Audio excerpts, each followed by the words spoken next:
let's take a look at a vehicle. This is a 2004 Crown Victoria, 4.6 liter engine. It's got 96,000 miles on it. The mill is on, and it runs okay according to the customer. We bring it in, we look at our DTCs and our freeze frame data. And a couple of things are worth noting here. First of all, we have a P0171 and a P0174. Bank 1 and Bank 2 are lean. If we take a look at our long-term fuel trim PIDs, long-term fuel trim 1 is at about 26%. Fuel trim 2 is 27%. And this is happening at about 1200 RPM at about 30 miles an hour. Our throttle position sensor indicates about 25% open. So the freeze frame indicates that the lean condition occurred while the driver was applying throttle. Now, one thing this will really help me rule out is a vacuum leak. It's not a very likely cause.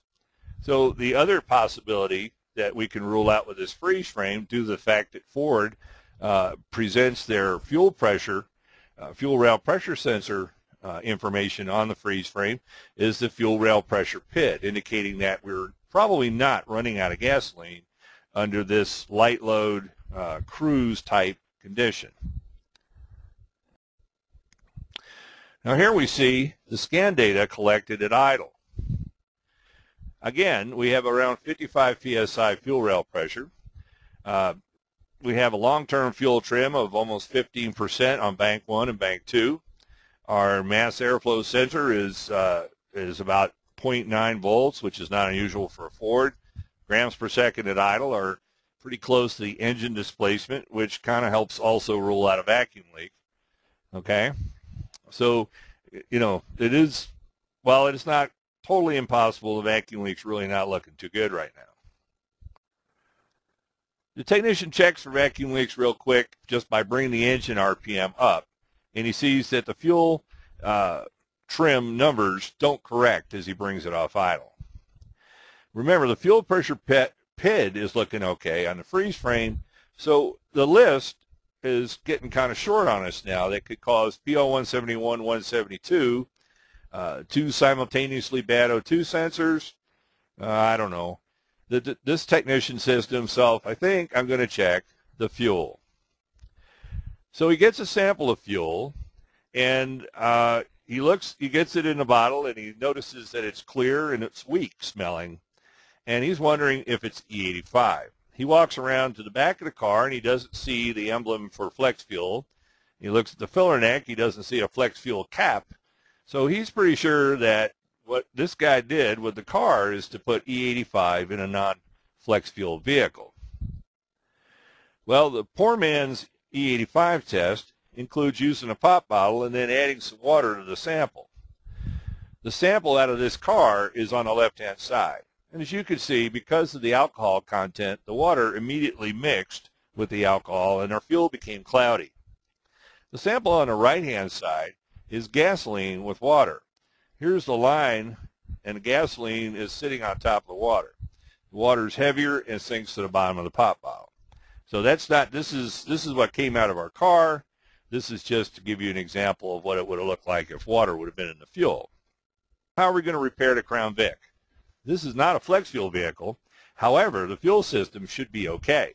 This particular vehicle was built with an E85 compatible fuel system, so the likelihood of damage is pretty low. So the repair consists of emptying the fuel tank and adding pure gasoline to the tank. Now, the technician is going to make sure he's got his facts straight, and he's going to retest the car. Now, one thing that he notices right away is the short-term fuel trim on Bank 2 is much different than the short-term fuel trim on Bank 1. Now, this is before he clears the Keep Alive memory in the car. Note that short-term fuel trim Bank 1 is subtracting a lot, trying to correct down this 14% long-term fuel trim that's on Bank 1. It's no longer needed because we're running pure gasoline. Short-term fuel trim 2 doesn't seem to be responding properly. Well, if we think about the fuel system for a minute, we're going to realize that Bank 2, that this is a returnless fuel system, and Bank 2 is the furthest from the fuel inlet on the fuel rail. So it's going to take us a few minutes to run enough pure gasoline through the fuel rail and the injectors to get the Bank 2 oxygen sensor to start reacting. A few minutes later, we can see our short-term fuel trim on bank 2 and bank 1 are both subtracting and trying to correct this learned fuel trim that occurred because of the introduction of E85. Well, to finish the job, the keep alive memory is cleared and the vehicle is driven so that the fuel trim can learn properly. And we see that our fuel trims are pretty close to zero, and this guy dodged the bullet on this Crown Vic.